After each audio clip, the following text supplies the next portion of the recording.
Hi there folks, another quick update on the tiniest workshop in Scotland perhaps. I've made some changes, rearranged some stuff in order to make room for a new toy that I've really been needing. I'm pretty excited about it, so let's take a wee look. With the workshop being as small as it is, every tiny bit of space has to be maximised.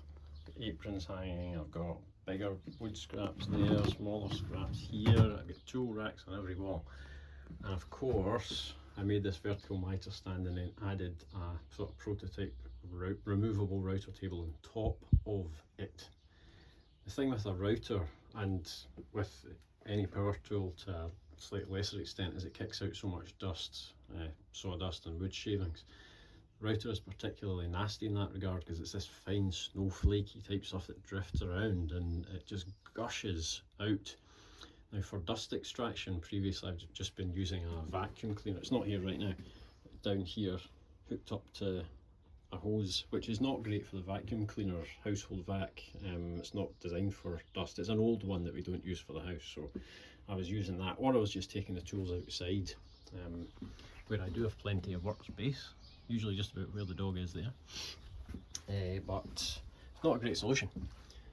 So what I've done is got some proper dust extraction, and first I needed a place for it, so I cleared the clamps to over there, as I think I showed you before, and made a quick shelf to go up above the router.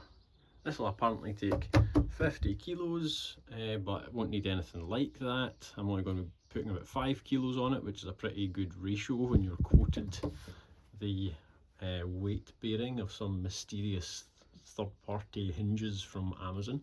Seems to work pretty well. So it doesn't interfere with me using the router table, it doesn't come out as far, I'm not going to hit my head on that. So the question is, what am I going to put on it? Well, it's this thing.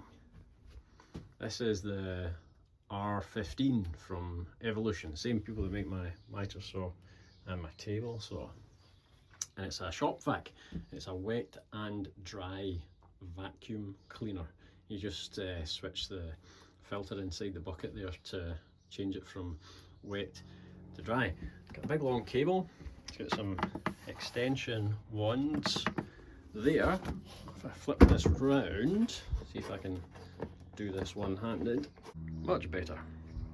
Inside we've got, that's a gulper nozzle as they call it, that's if you're vacuuming up liquids. There's of course a crevice tool, as you would expect. The cool thing is, in normal operation you hook the hose up here and it's a vac, but if instead you hook the hose up there, it's a blower, which is super useful, blowing dust off of, you know, walls and tools onto the floor, blowing everything into a corner so you can then gather it up. Pretty amazing. But the best bit by far is this. It's a power socket. That's what a UK plug looks like, a socket rather, corresponding UK plug.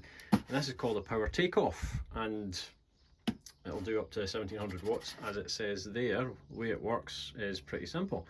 You just plug this vac into the mains, and then whatever power tool you're using, instead of plugging it into the mains as well, you plug it in here.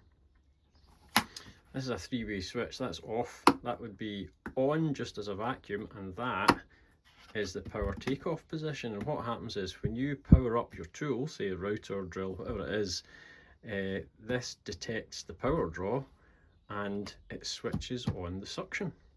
So you plug the power tool in here, you plug the hose to the dust extractor port on your power tool, and whenever you turn on the tool, this enables suction. And when you turn the tool off, this thing waits 5 extra seconds to pull any remaining dust through the tube and then turns itself off as well. Absolutely fantastic. So let's get it set up in position.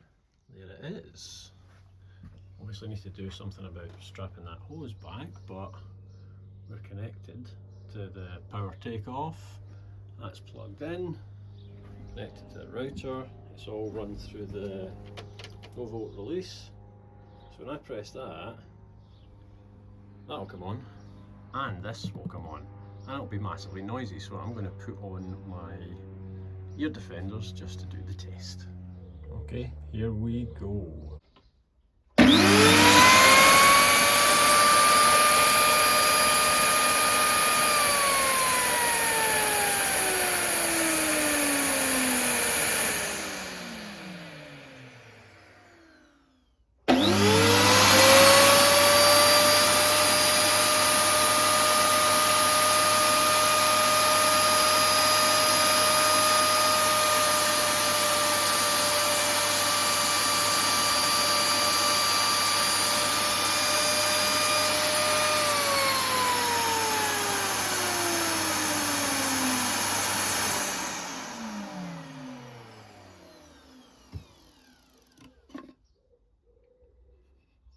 I think that's a pretty amazing solution.